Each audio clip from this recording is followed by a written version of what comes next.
आइए प्यारे साथियों, अब तमाम साथियों का वेलकम, खुशामदीद, इस्तकबाल। देखेंगे फ़िलहाल जितने भी स्टूडेंट जो बच्चे हैं मदरसा बोर्ड से तैयारी कर रहे हैं, तो वो इस चीज़ से अवगत नहीं हो पाते हैं कि हम किस तरह सरकारी दफ्तर में जाएं, सरकारी मुलाजिमत करें। ठीक है, तो इसके लिए मैं प्रॉपर आप तमाम साथियों के लिए वीडियोस बना रहा हूं, ताकि आप भी इस चीज़ में जाएं और मुलाजिमत करें।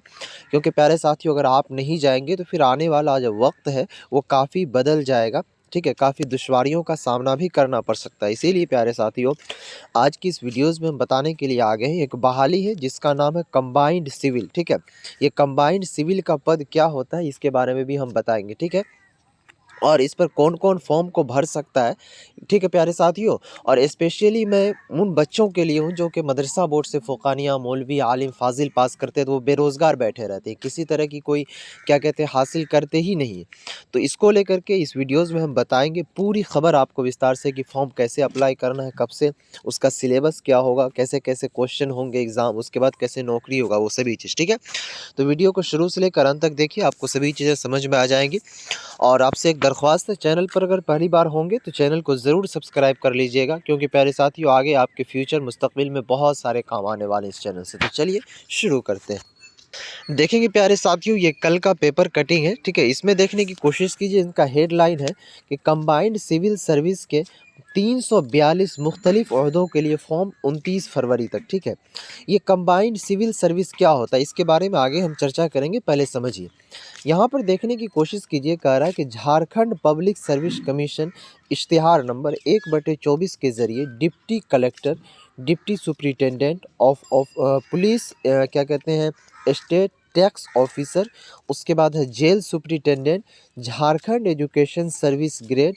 ठीक है, उसके बाद डिस्ट्रिक्ट कमांडर, उसके बाद असिस्टेंट रजिस्ट्रार, उसके बाद है रज़ात जानवर पालन और कोऑपरेशन डिपार्टमेंट। ठीक है, उसके बाद देखिए ये सभी जो है पद का नाम है, ओहदा का नाम है। ठीक है, लेबर सुपरिटेंडेंट, उसके बाद है प्रोबेशन ऑफिसर और एक्साइज इंस्पेक्टर के ओहदों के लिए 342 दरख्वास्त तलब की गई। अब इसका क्या मतलब होता है, जिस तरह देखिए प्यारे साथियों, अब कहीं भी कोई ऑफिस में जाते होंगे तो उसका एक सुपरिटेंडेंट होता है। ठीक है, यानी कि एक मेन आदमी होता है। मान लीजिए सपोज़ कि अगर आप मदरसे में होंगे तो उसका कोई सदर होता है। ठीक है, तो उसी तरह से बिहार के अंदर बहुत सारे ऑफिस चलते हैं, न जाने कितने ऑफिस है, उनका कितना का नाम गिनाओ। तो उसी ऑफिस के अंदर कोई सुपरिटेंडेंट होता है, जो मालिक होता है, बॉस होता है।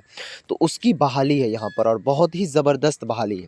और ये बहाली जो आप लोगों को अपने भारत के अंदर झारखंड स्टेट में हो रही है, तो कहीं से भी बच्चा बिलोंग करता हो, चाहे बिहार हो, यूपी हो, पंजाब हो, कहीं से भी तो इसको फॉर्म फिलअप कर सकता है। ठीक है, अब इसमें काम क्या रहता है, तो प्यारे साथियों काम कुछ नहीं रहता। मैं आपको बता दूं कि सिर्फ़ और सिर्फ़ अगर आपका ये एग्ज़ाम, मैं कह रहा हूँ ना, अगर क्वालिफ़ाइड हो गए, आप इस एग्ज़ाम को पास कर लिया और नौकरी हो गया, तो भैया सोना पे सुहागा जिसको कहते हैं ना, वो हो जाएगा। कोई काम-काज नहीं रहता, बस पेपर वर्क रहता है। पेपर वर्क का मतलब क्या? देख-रेख, भैया तुम किस काम को कर रहे हो, क्या कर रहे हो, नहीं कर रहे हो, और प्लस पॉइंट में ये सरकारी जॉब। ठीक है? उसके बाद देखिए यहाँ पर पूछा जा रहा है कि तालीमी लयाकत किसी सब्जेक्ट में ग्रेजुएट या मसावी डिग्री है। दरख्वास्त फॉर्म भरने के लिए, ठीक है, कमीशन के वेबसाइट यहाँ पर दिया हुआ www.jpsc.gov.in से तफसीली जानकारी ले सकते हैं। अब देखिए यहाँ पर आगे आपको हम बताते हैं कि ऑनलाइन फॉर्म भर सकते हैं। फॉर्म भरने का अमल 1 फरवरी 2024 से जारी है, 29 फरवरी 2024 तक इनका आखिरी डेट है। ठीक है, उसके बाद यहाँ पर कह रहा है प्यारे साथियों कि लायक़त रखने वाले उम्मीदवार जो भी हैं, उनसे दरख्वास्त की जा रही है कि पीटी इम्तिहान, देखिए यहाँ पर जो इम्तिहान होगा वो 2 बार में लिया जाएगा। ठीक है, एक पीटी है, पीटी इम्तिहान 2 पेपर यानी कि 200 नंबर का, यानी कुल 400 का होगा। यानी कि 200 सवालात रहेंगे और 400 नंबर का होगा, जिसमें से सवाल आपसे पूछे जाएंगे वो कहाँ-कहाँ से पूछे जाएंगे उसको समझिए। सबसे पहला तो होगा कि जनरल स्टडी का, ठीक है, 2 नंबर, और जनरल स्टडीज़ का फिर से 200 नंबर का सवाल रहेगा।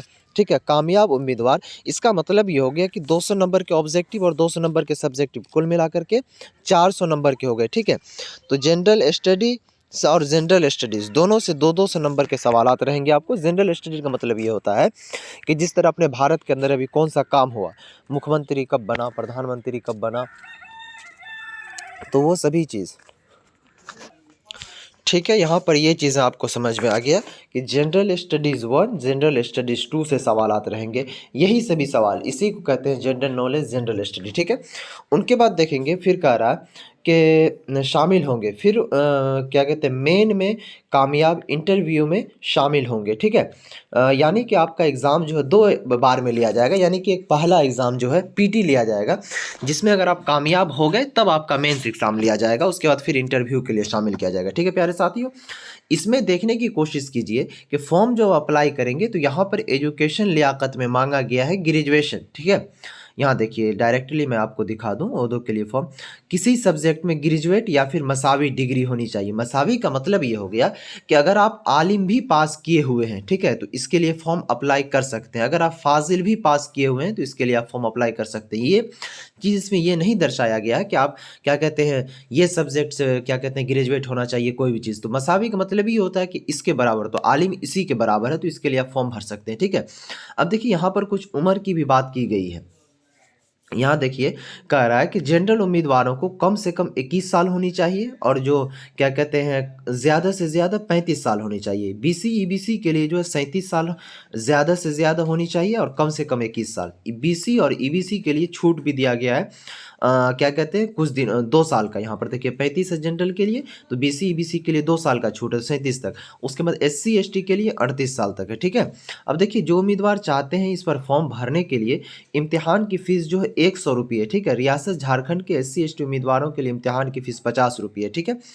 उसके बाद यहाँ पर देखेंगे कह रहा है कि उम्मीद और ज़रूर फॉर्म भरें, दिलो जान से मेहनत करें, इंशाल्लाह कामयाबी आपको ज़रूर मिलेगी। चलिए इसके हम ऑफिशियल वेबसाइट पर ले चलते हैं।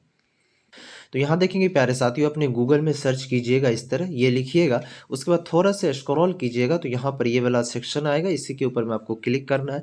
जैसे ही आप क्लिक कीजिएगा तो आपके सामने जो है नेक्स्ट पेज ओपन होगा, इनका जो ऑफिशियल वेबसाइट है, ठीक है? यहाँ देखने की कोशिश कीजिए तो डायरेक्टली ये खुलेगा। यहाँ पर ऑनलाइन एप्लीकेशन का सेक्शन इधर नज़र आ रहा होगा, इसके ऊपर में आप क्लिक कीजिएगा, ठीक है? जैसे ही इसके ऊपर में आप क्लिक कीजिएगा तो आपके पास जो नेक्स्ट पेज ओपन होगा फिर से।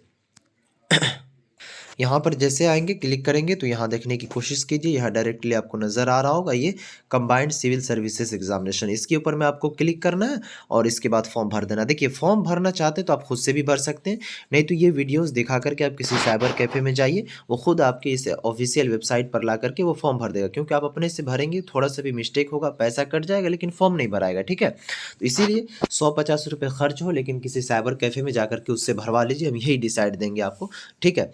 और उसके बाद प्यारे साथियों इससे अधिक जानकारी के लिए इस जॉब के बारे में आप मुझसे इंस्टाग्राम पर बात कर सकते हैं। मेरा इंस्टाग्राम आईडी जो है प्यारे साथियों वो L2 भैया है, ठीक है? जाइए वहाँ पर फॉलो करके मैसेज कीजिएगा, इंशाल्लाह मैं अब तमाम साथियों से बातचीत करके सभी जानकारी दूँगा, ठीक है? दीजिए इस वीडियो से इजाज़त, तब तक के लिए बाय, खुदा हाफ़िज़।